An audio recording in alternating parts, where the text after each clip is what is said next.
طریقہ ہے، اور یہی تو ہم کو اپنانا ہے، یہی طریقہ اپنانا ہے، اور کون سا طریقہ چاہیے؟ رسول اعظم صلی اللہ علیہ وآلہ وسلم نے زندگی ایسی گزاری، بس اسی کو رول ماڈل، حضور نے یہ کیا ہم نے بھی یہ کرنا ہے، حضور نے یہ کام نہیں کیا ہم نے بھی یہ کام نہیں کرنا ہے، یہی ہے، سیدھا جنت میں چلے جائیں گے، جہنم سے بچ جائیں گے، دنیا میں اللہ تبارک و تعالیٰ آفاتوں سے بلاؤں سے محفوظ فرما دے گا۔ کوئی مشکل کام نہیں ہے، بہت آسان ہے۔ لا یکلف اللہ نفسا الا وسعها، کہ انسان پر ہم اس کی طاقت سے زیادہ بوجھ نہیں ڈالتے، جتنا انسان برداشت کر سکتا اور انسان جو جو کام کر سکتا، اللہ تعالیٰ فرما رہا ہے ہم وہی کام ان کو دیتے ہیں جو وہ کر سکتے ہیں۔ ہم کو بنانے والا اللہ نے اتنی طاقت ہمارے اندر رکھی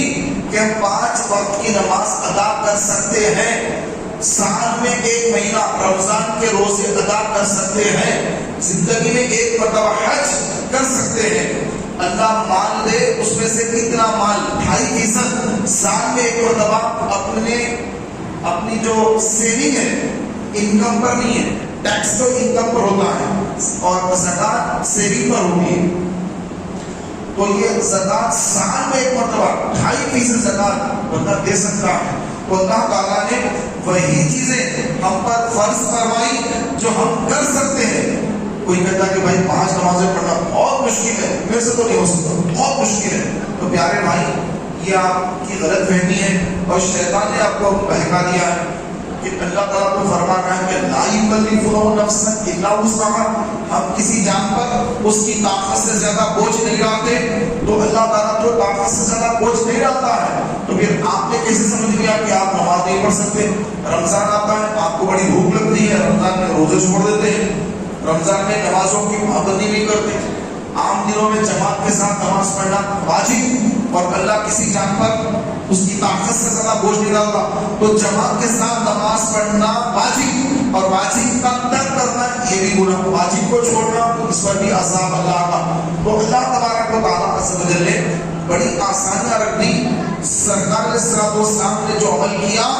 اسی کو صحابہ نے دیکھا، اور جو حضور نے کیا وہی صحابہ نے کیا، جو صحابہ نے کیا صحابہ کو دیکھنے والے تابعین انہوں نے وہی کیا، تابعین کو دیکھنے والے تبع تابعین انہوں نے یہی کیا، تو یہ سلسلہ چلا آ رہا ہے، اولیاء اللہ سے ہوتا ہوا، بزرگوں سے ہوتا ہوا آج تک چلا آ رہا ہے۔ لیکن آج کا یہ دور ایسا کہ آپ کے لوگوں کے اندر آخرت سے زیادہ دنیا کی محبت دلوں کے اندر پیدا ہو رہی ہے، تو یہ ہماری نقصان کی سب سے خطرناک جو ہے، یہ ایک خطرناک راستہ ہے، ڈینجر راستہ ہے جو ہمیں تباہ کر دے گا، آخرت میں برباد کر دے گا۔ یاد رکھیے اللہ کے پاس اس دنیا کی کوئی حقیقت ہی نہیں ہے۔ آقا علیہ السلام نے فرمایا یہ دنیا اور اس میں رہنے والا، یہ دنیا اور جو کچھ اس میں ہے، اگر اللہ کے پاس اس کی حقیقت ایک مکھی ہوتی نا، مکھی کے پر کے برابر بھی ہوتی، تو اللہ تعالیٰ کسی کافر کو 1 گھونٹ پانی تک عطا نہ کرواتا۔ تو اللہ کے پاس اس دنیا کی کوئی حقیقت نہیں ہے، اس کی کوئی اہمیت نہیں ہے، اتنی اہمیت بھی نہیں ہے ایک مکھی کے پر کے برابر میں۔ مکھی آتی، مکھی بیٹھتی ہے، تو مکھی کے پر کی کیا اہمیت ہے؟ تو اللہ کے پاس اس دنیا کی مکھی کے پر کے برابر بھی اہمیت نہیں ہے، اور ہمارے پاس اس کی بڑی اہمیت ہے۔ ہم اس کے لیے نماز چھوڑ دیتے ہیں، پیسے کے لیے ہم رمضان کے روزے چھوڑ دیتے ہیں، پیسہ بچانے زکات نہیں دیتے، پیسہ بچانے حج پر نہیں جاتے، پیسہ بچانے حرام کماتے ہیں، زیادہ آئے اور زیادہ خرچ کرو، شادیوں میں لٹائیں گے، خوب 10-20 قسم کے پکوان کریں گے، لٹائیں گے، پیسہ کمائیں گے کہاں سے؟ حرام سے، اور لٹائیں گے اس طرح سے، بڑی بڑی بلڈنگیں بنائیں گے، نمازیں چھوٹ رہی ہیں، کوئی بات نہیں، قرآن کبھی پڑھے کھول کر، کوئی بات نہیں، کبھی ذکر کرتے بیٹھے نہیں، کوئی بات نہیں، بس پیسہ ہونا چاہیے، سیٹ لوگ، سیٹ والے لوگ بولے کیا مالدار آدمی ہے، تو اس کے لیے ہم دین کو پیچھے چھوڑ دیتے ہیں، دنیا کے پکے دنیا دار، پکے دنیا پرست بنتے جاتے ہیں، اور اللہ کے پاس دنیا کی حقیقت ہی نہیں۔ جس دنیا کے پیچھے ہم مسلمان کو قتل بھی کر دیتے ہیں، مرڈر کر دیتے ہیں، پیسے کی خاطر زمینات کے جھگڑے، زمینات کے واسطے مرڈر ہوتے ہیں، گھروں پر قبضے کرتے ہیں، مرڈر کر دیتے ہیں، زمینات کے قبضے کر لیتے ہیں کہ کروڑوں کی زمین ہے، ایکڑوں کی زمین ہے، قبضہ کر لو، کون بیچ میں آ رہا، مار دو اس کو، قتل کر دو اس کو، 4 لوگوں کو پیسہ دیا، اس کا مرڈر کرا دیا، قتل کرا دیا، کس کے لیے؟ پیسہ، مال، دنیا۔ تو میرے پیارے بھائیوں، اللہ کے پاس جس کی اہمیت ہی نہیں ہے، ہمارے پاس اس کی بہت اہمیت ہے، اور قیامت کا دن ہوگا، اللہ تبارک و تعالیٰ کے حضور دنیا کو لایا جائے گا، یہ دنیا جو اس کو لایا جائے گا ایک بد شکل بڑھیا کی شکل میں، دنیا کو قیامت کے دن لایا جائے گا، اور اللہ حکم فرمائے گا اس کو جہنم میں ڈال دو۔ تو دنیا کہے گی کہ اے اللہ مجھے تو جہنم میں ڈالنے کا حکم دے رہا ہے، لیکن جو مجھ سے محبت کرتے تھے ان کو بھی میرے ساتھ جہنم میں ڈال دیں۔ تو جتنے لوگ دین پر دنیا کو ترجیح دیتے تھے، اللہ تبارک و تعالیٰ ان سب کو بھی اس دنیا کے ساتھ جہنم میں داخل فرمائے گا۔ تو یہ دین کیا ہے اور دنیا کیا ہے کیا آخر دنیا؟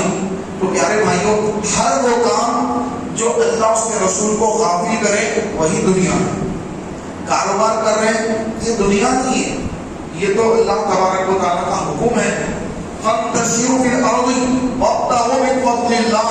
زمین پر پھیل جاؤ، اللہ کا رزق تلاش کرو۔ رزق حلال کمانا یہ فرض، اپنا ہاتھ پھیلانے سے، لوگوں کے سامنے اپنا ہاتھ پھیلانے سے بچانے کے لیے، اپنے ضعیف والدین کی خدمت کے لیے، اپنے بچوں کی پرورش کے لیے، اپنے بچوں کی ماں پر خرچ کرنے کے لیے، لوگوں کے سامنے ہاتھ پھیلانے سے بچنے کے لیے رزق حلال کمانا فرض ہے۔ مال کمانا یہ فرض ہے، کس کے لیے؟ اس کے لیے جو اپنے آپ کو ہاتھ پھیلانے سے بچانا چاہتا ہے، فقیر بننے سے بچنا چاہتا ہے، ہر ایک کے لیے فرض ہے۔ لیکن اسی کام میں مشغول ہو جانا، اب یہی کام کرنا ہے، پیسہ کمانا ہے، دنیا دار بن جانا ہے، ایک گھر ہے تو 4 گھر ہو، 4 گھر ہے تو 10 گھر ہو، ایک دکان ہے تو 10 دکان ہو، 1 کروڑ ہے تو 10 کروڑ ہو، 100 کروڑ ہے تو 1000 کروڑ ہو، یہ دنیا داری ہے۔ اتنا کافی ہے انسان کے لیے کہ اس کے گھر میں کھانا ہے، پانی ہے، لباس ہے، اور الحمدللہ اللہ تبارک و تعالیٰ دے رہا ہے، 2 وقت کی روٹی مل رہی ہے سکون سے، الحمدللہ کافی ہے۔ اس کی اولاد کی تربیت کے لیے اسکول کو جا رہے ہیں، مدرسے کو جا رہے ہیں، تعلیم ہو رہی ہے، الحمدللہ کافی ہے، یہ اتنا کافی ہے۔ لیکن حرص اور تمنا کہ مال زیادہ جمع کروں گا، لوگوں کا حق مار کھاؤں گا، ان کا حق مار لوں گا، ان کا حق مار لوں گا، یہ دنیا داری، اس سے بچنا ہے۔ باقی نمازوں کو ادا کرتے ہوئے کاروبار کرنا، رزق حلال تلاش کرنا، رزق کمانا۔ حضرت داؤد علیہ السلام کو اللہ تعالیٰ نے ایسی طاقت دی، ان کے ہاتھوں میں لوہا موم بن جاتا، جسے موم ہوتا نا، موم، لوہا موم بن جاتا۔ تو آپ لوہے کو اپنے ہاتھوں سے لوہے کی چیزیں بناتے ہیں، اس میں ہتھیار بھی ہوتے، بہت ساری چیزیں ہوتی لوہے کی، وہ چیزیں بناتے، آپ اس کو بیچا کرتے، اپنے ہاتھ کی کمائی کھاتے۔ اور اللہ تعالیٰ کو یہ بہت پسند ہے کہ بندہ اپنے ہاتھ کی کمائی کھائے، یہ اس کے لیے سب سے پاکیزہ ہے، کہ وہاں سے یہاں سے نہیں، بلکہ اپنی خود کی محنت، ہاتھوں کی کمائی، اس سے بندہ کھائے، یہ اللہ کو بہت محبوب ہے۔ ہم سمجھتے کہ یار یہ لوہار کا کام، یہ چھوٹا کام ہے، یہ بڑا گراوا کام ہے، یہ تو بہت گراوا کام ہے، یہ تو ہم کر ہی نہیں سکتے۔ تو ذرا دور صحابہ میں نظر ڈالیے، دور صحابہ ہے، صحابہ کے دور میں کیا لوگ ترکاری نہیں بیچتے، گوشت نہیں بیچتے؟ کیا لوگ حجامت نہیں کرواتے؟ ہمارے پاس تو یہاں پہ غیر مسلموں کا پیشہ ہے، اب کوئی نارتھ سے جو ہے اب یہاں پر بھی لوگ آتے ہیں، وہ بھی مسلمان بھی حجامت کا کام کرتے ہیں۔ لیکن دور صحابہ میں تو سارے کام مسلمان کرتے تھے، اس کو عیب نہیں سمجھا جاتا تھا۔ لیکن آج اس کو عیب سمجھ کر ہم چھوٹا کام کہہ کر اس کو چھوڑ دیتے ہیں، اور غلط طریقے سے مال کمانے کی ہوس میں رزق حلال سے ہٹ کر رزق حرام کماتے ہیں اور وہ کھاتے ہیں، جس کے سبب پیارے بھائیوں کو حرام کا لقمہ جب کوئی کھاتا ہے تو اس کی 40 دن کی نماز قبول نہیں ہوتی۔ حرام کا ایک لقمہ پیٹ میں گیا، 40 دن کی عبادت قبول نہیں ہوتی، نہ نمازیں، نہ روزے، نہ نفل، نہ اس کی کوئی دعا.